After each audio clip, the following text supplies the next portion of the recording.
Constitution of the United States begins, "We the people of the United States." Yet, as we know, the United States is not made up of a single group of people, or is today. America is made up of many people. Immigrants from Europe, Asia, Africa, Central and South America came and were brought here over 200 years ago and are still arriving today. Walt Whitman once expressed a core feature of America's culture: "Here is not merely a nation, but a teeming nation of nations."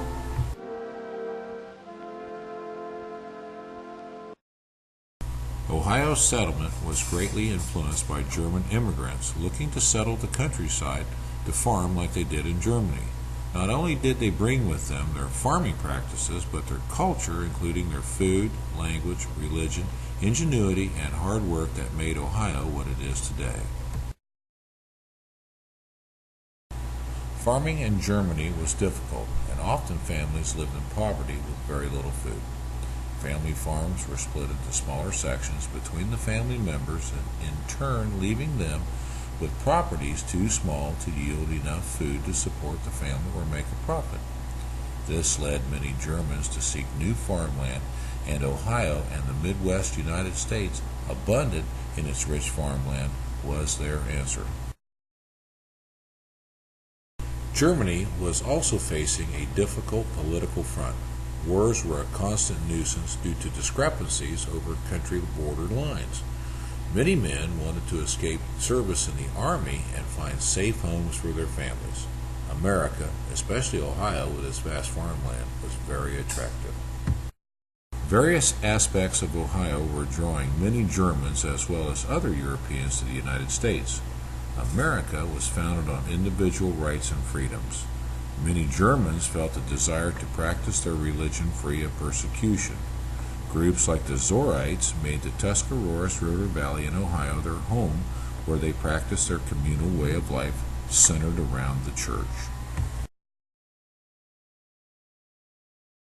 The availability of jobs like coal mining in the Appalachian region brought many hard-working Germans looking for adventure and a new life. Salt mining along the Ohio River would also attract many Germans, as they would help Ohio become the third largest producer of salt in the country. Ohio's rich farmland drew the Germans to begin a better life farming and living off the land, settling much of Ohio and allowing it to become the agricultural small-town state it is today.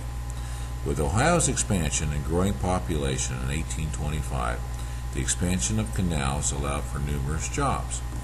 The Ohio-Erie Canal was stretched from Cleveland to Portsmouth, expanding Ohio's trade and economy. Many young men worked along with the Irish for low pay, deadly jobs digging the canals by hand.